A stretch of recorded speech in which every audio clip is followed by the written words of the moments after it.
नमस्कार विद्यार्थी मित्रांनो, मी विनोद नाईक. आपण पाहत आहोत इयत्ता 10वीचा सायन्स पार्ट फर्स्ट मधील 8th लेसन, तो म्हणजे धातू विज्ञान म्हणजे मेटलर्जी. यापूर्वी जे 3 सेशन झाले यामध्ये आपण धातूंबद्दलची थोडी बहुत माहिती घेतलेली आहे.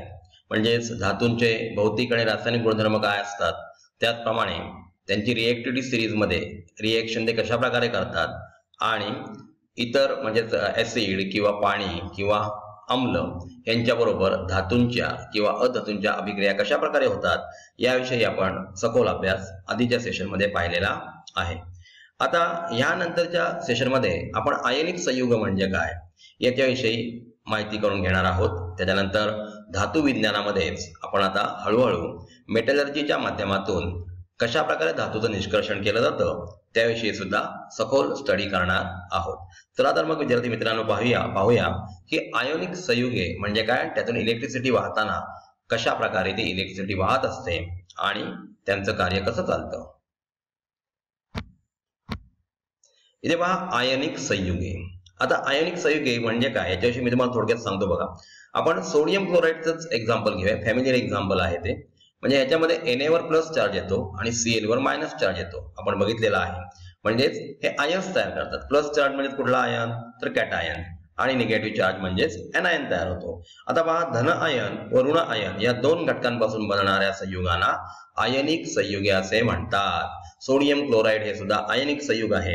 याचं कारण सोडियमवर धन प्रभार असतो म्हणजे कॅटायन तयार करतो आणि क्लोरीनवर ऋण प्रभार म्हणजेच तो एनायन तयार करत असतो. आयनिक संयुगामधील धन आयन आणि ऋण आयन यांची संख्या व त्यांच्यावरील विद्युत प्रभाराचे मूल्य असे असते की धन आणि ऋण प्रभार एकमेकांना संतुलित करतात.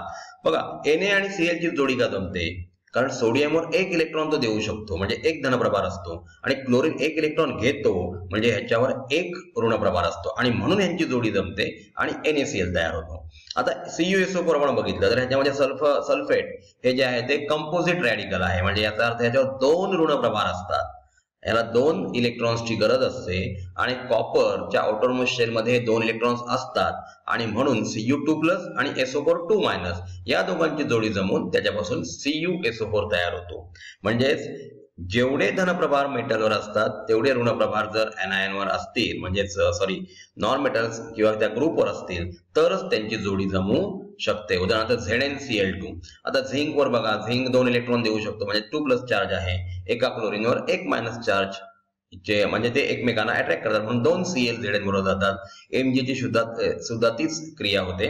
Mg वर 2 इलेक्ट्रॉन्स तो देऊ शकतो. एका क्लोरीनला एका इलेक्ट्रॉनची गरज आहे म्हणून त्याला 2 क्लोरीन अटॅच होतात. म्हणजे अशा प्रकारे हे आयन्स एकमेकांकडे अट्रॅक्ट करतात आणि त्यांचं इलेक्ट्रॉनिक कॉन्फिगरेशन 8 आउटरमोस्ट शेल मध्ये करून म्हणजे स्टेबल करून ते एकमेकाला बॅलन्स करण्याचा प्रयत्न करतात आणि अशा प्रकारे आयनिक संयुगे तयार होतात. इथे बघा, आयनिक संयुगे हे स्फटिक रूप असतात. आपण मीठ बघतो NaCl, हे कसं असतं तर विशिष्ट असे स्फटिक रूप त्यांना आलेले असतात. म्हणजे वेगवेगळ्या आयनिक संयुगांचे स्फटिक रूप वेगळे असतात. जसं कॉपर सल्फेट आपण बघितलं त्याला मोरचूद असं सुद्धा म्हटलं जातं किंवा ब्ल्यू विट्रिऑल असं सुद्धा म्हटलं जातं.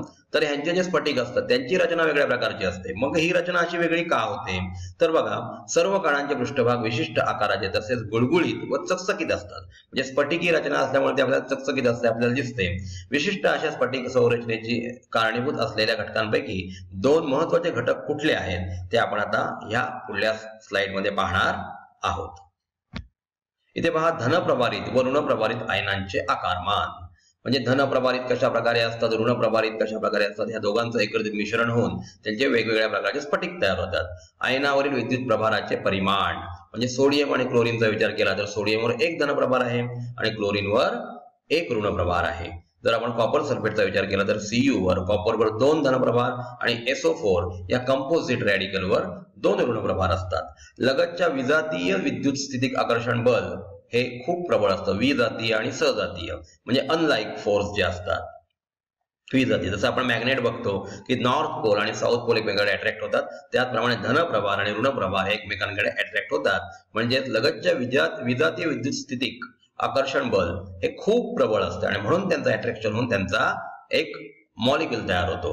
त्यामुळे आयनिक संयुगांचे द्रावणांक उच्च असतात, तसेच आयनिक संयुगे कठीण व ठिसूळ असतात, म्हणजे ब्रिटल सुद्धा असतात, ते पडले की फुटतात, म्हणजे कठीण सुद्धा असतात. आणि ह्यांचं विजातीय विद्युत प्रभारांचं अट्रॅक्शन सर्वात स्ट्रॉंग असल्यामुळे ते ब्रेक करणं, म्हणजे जेव्हा द्रावणांक येतो, मेल्टिंग पॉइंट येतो, त्यावेळी त्यांच्यातलं बॉन्डिंग ब्रेक करावं लागतं. परंतु इथे यांचं आकर्षण स्ट्रॉंग असल्यामुळे हे बॉन्डिंग ब्रेक करण्यासाठी सर्वात जास्त उष्णता ऊर्जा लागते आणि म्हणून या आयनिक संयुगांचे द्रवणांक उच्च असतात. बघा, आयनिक संयुगे आणि त्यांचे काही गुणधर्म आपण पाहूया. आयनिक संयुगांचे सामान्य गुणधर्म खालीलप्रमाणे आहेत. धन आणि ऋण प्रभारित आयनांमध्ये तीव्र आकर्षणाचे बल असल्यामुळे आयनिक संयुगे हे स्थायी रूपात असून कठीण असतात. आपल्या डोळ्यासमोर नेहमी, म्हणजे आपण ह्या घरामध्ये सुद्धा हा पदार्थ पाहू शकतो, तो म्हणजे सोडियम क्लोराईड, मीठ. आता हे बघा, यांचं आकर्षण बल म्हणजे सोडियम याच्यावर धनप्रभार, एक धनप्रभार, आणि क्लोरीनवर एक ऋणप्रभार, हे एकमेकाकडे अट्रॅक्ट होतात आणि ही स्थायी रूपात येतात. कॉपर सल्फेट तुम्हाला कुठल्या रूपात दिसतं, तर स्थायी रूपात दिसतं. आणि हे जे स्फटिक तयार होतात ते खूप कठीण असतात. आयनिक संयुगे ठिसूळ असून त्यावर दाब प्रयुक्त केल्यास त्यांचे तुकडे करता येतात. ठिसूळ म्हणजे आपला समजा आपण चॉक बघितला, चॉक जर हातातून पडला तर तो फुटतो, तो ऍक्च्युअली कठीण असतो, परंतु त्यांची जी बॉन्डिंग आहे ती थोडीशी ठिसूळ असते आणि अशामुळे त्यांच्यामध्ये ब्रेक होऊ शकतात. म्हणजे दाब क्रिएट केला तरच ते ठिसूळ असल्यामुळे ब्रेक होऊ शकतात. आयनिक संयुगांचे द्रावणांक आणि उत्कलनांक उच्च असतात. आता हे द्रावणांक म्हणजे मेल्टिंग पॉइंट आणि बॉइलिंग पॉइंट त्यांचे उच्च का असतात, याच्याविषयी मी तुम्हाला सांगितलेलं आहे की त्यांच्यात आकर्षण बल जास्त असल्यामुळे त्यांच्यामध्ये धन आणि ऋण प्रभार यांच्या, म्हणजे जेवढे धन प्रभार असतात तेवढ्याच ऋण प्रभारांचं अट्रॅक्शन होतं, त्यांचं अष्टक तयार होतं आणि त्याच्यामुळे तो बॉन्ड ब्रेक करण्यासाठी जास्त एनर्जी लागते. आणि जास्त एनर्जी लागत असल्यामुळे अशा प्रकारचे आयनिक संयुग जे असतात त्यांचं बॉन्डिंग ब्रेक करणं खूप कठीण काम असतं आणि म्हणून याला जास्त उष्णता द्यावी लागते आणि म्हणूनच यांचे द्रावणांक आणि उत्कलनांक म्हणजे मेल्टिंग पॉइंट्स आणि बॉइलिंग पॉइंट्स खूप उच्च असतात. चौथं बघा, आयनिक संयुगे पाण्यात द्रावणीय असतात. आपण परत एकदा मीठ या संयुगाकडे जाऊया. मीठ पाण्यात टाकलं आणि त्याला स्टर केलं की ते विरघळतं, कारण विचरण होऊन म्हणजे डिसोसिएशन होऊन सुट्या झालेल्या आयनांभोवती पाण्याचे रेणू विशिष्ट प्रकारे रचले जातात. म्हणजे सोडियम वर प्लस चार्ज, क्लोरीनवर मायनस चार्ज, अशा प्रकारे हे आयन तयार होतात आणि या आयनांभोवती पाण्याचे रेणू विशिष्ट प्रकारे रचले जातात. परंतु आयनिक संयुगे केरोसिन, पेट्रोल यासारख्या द्रावकात अद्रावणीय असतात. हे ऑर्गॅनिक सॉल्व्हंट आहेत विद्यार्थी मित्रांनो. पाणी हे वैश्विक द्रावण आपल्याला माहित आहे, म्हणजे युनिव्हर्सल सॉल्व्हंट आहेत. जवळजवळ सर्वच पदार्थ, मी सर्वच्या सर्व पदार्थाचं म्हणत नाहीये, परंतु अगदी 80% पदार्थ जे असतात ते पाण्यात विरघळतात, म्हणून त्याला वैश्विक द्रावण युनिव्हर्सल सॉल्व्हंट असं म्हटलं जातं. परंतु ऑर्गॅनिक जर काही पदार्थ असतील तर ते मात्र ऑर्गॅनिक सॉल्व्हंट मध्येच डिझॉल्व्ह होतात. परंतु इथे आपण आता आयनिक संयुगांचा विचार करतोय. केरोसिन हे ऑर्गॅनिक सॉल्व्हंट आहे, पेट्रोल सुद्धा ऑर्गॅनिक सॉल्व्हंट आहे, आपल्याला माहिती आहे हे कार्बन कंपाऊंड्स आहेत. यासारख्या द्रावकात अद्रावणीय असतात, म्हणजे विरघळत नाहीत, कारण पाण्यात होते त्याप्रमाणे ह्या द्रावकांमध्ये नवे आकर्षण बल प्रस्थापित होऊ शकत नाही आणि त्यांच्यामध्ये आयनिक संयुगही डिझॉल्व्ह होऊ शकत नाहीत, म्हणजेच विरघळू शकत नाहीत. आता पहा, इथे स्थायी रूपातील आयनिक संयुगे विद्युत वाहन करू शकत नाहीत. आता आपण समजा फॉर एक्झाम्पल मीठ ठेवलं आणि त्याच्यामध्ये दोन रॉड उभे केले, म्हणजे एक कॅथोड आणि एक एनोड उभा केला आणि बाहेरून त्याला आपण जर एक बल्ब लावून जर बॅटरीला लावलं तर तो बल्ब पेटणार नाही. याचं कारण आपण हे स्थायी रूपात घेतलेलं आहे.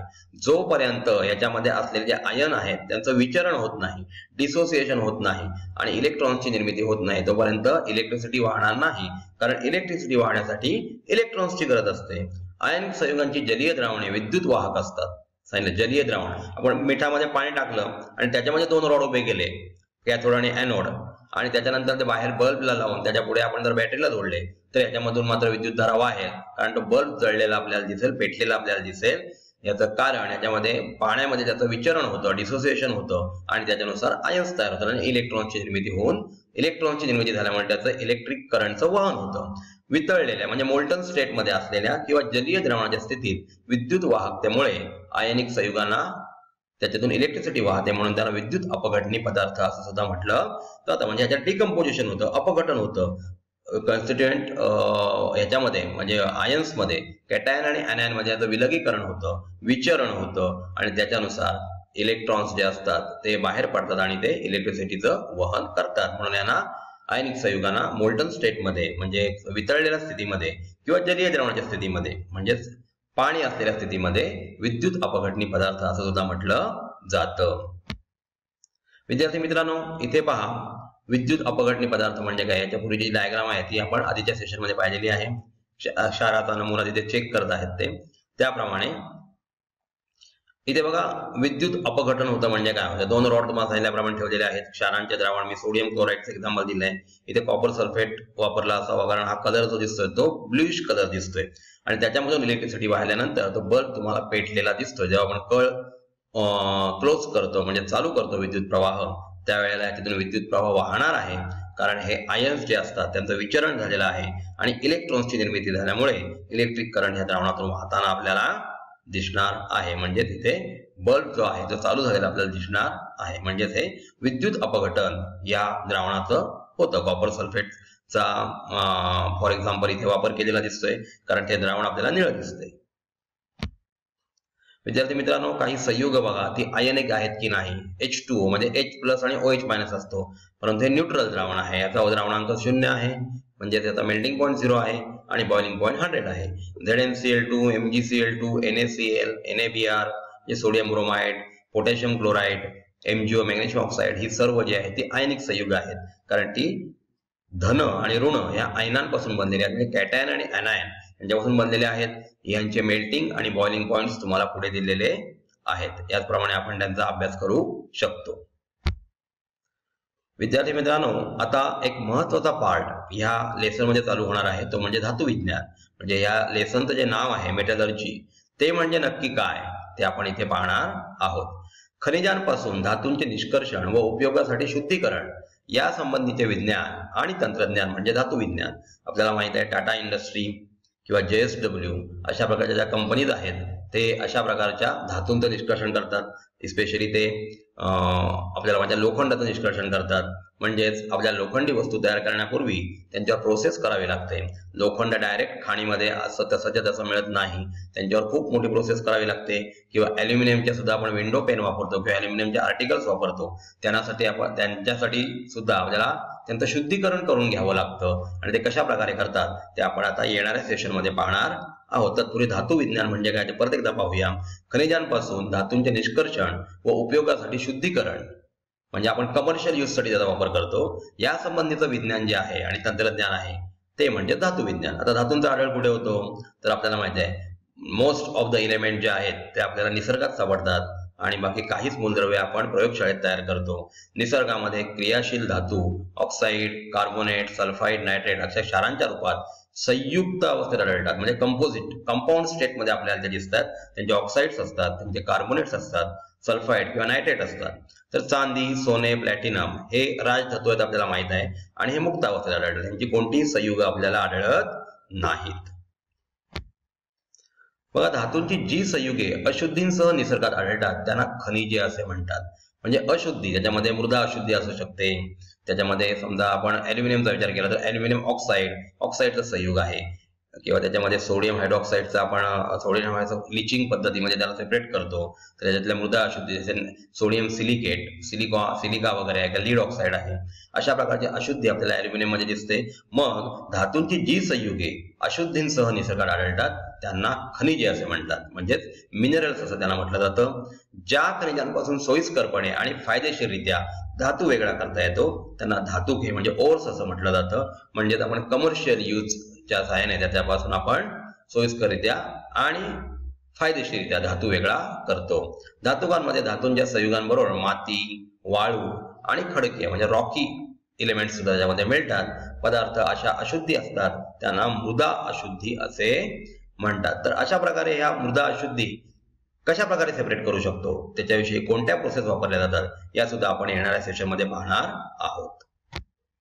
तर विद्यार्थी मित्रांनो, आपण ह्या सेशनमध्ये काय काय बघितलं तर कशा प्रकारे आयनिक संयुगे तयार होतात, आयनिक संयुगे एकमेकांशी कशी फिक्स म्हणजे फर्म अशा बॉन्डिंगने कशा प्रकारे चिकटून राहतात आणि त्याच्यामुळे त्यांचा द्रावणांक आणि उत्कलनांक कशा प्रकारे जास्त असतो ते सुद्धा आपण चार्ट बघितला. त्याच्यानंतर आपण शेवटला पाहिलं की धातू विज्ञान म्हणजे काय. आता त्यात तोच कन्सेप्ट पुढे घेऊन आपण ह्या पाठामध्ये धातूचं कसं निष्कर्षण केलं जातं किंवा कसा सेपरेट केला जातो आणि कमर्शियल म्हणजेच आपण व्यावसायिकरित्या तो धातू कशा प्रकारे आपल्या घरामध्ये किंवा आपल्या सभोवताली वापरत असतो त्याविषयी सखोल नॉलेज आपण पुढे घेणार आहोत. धन्यवाद.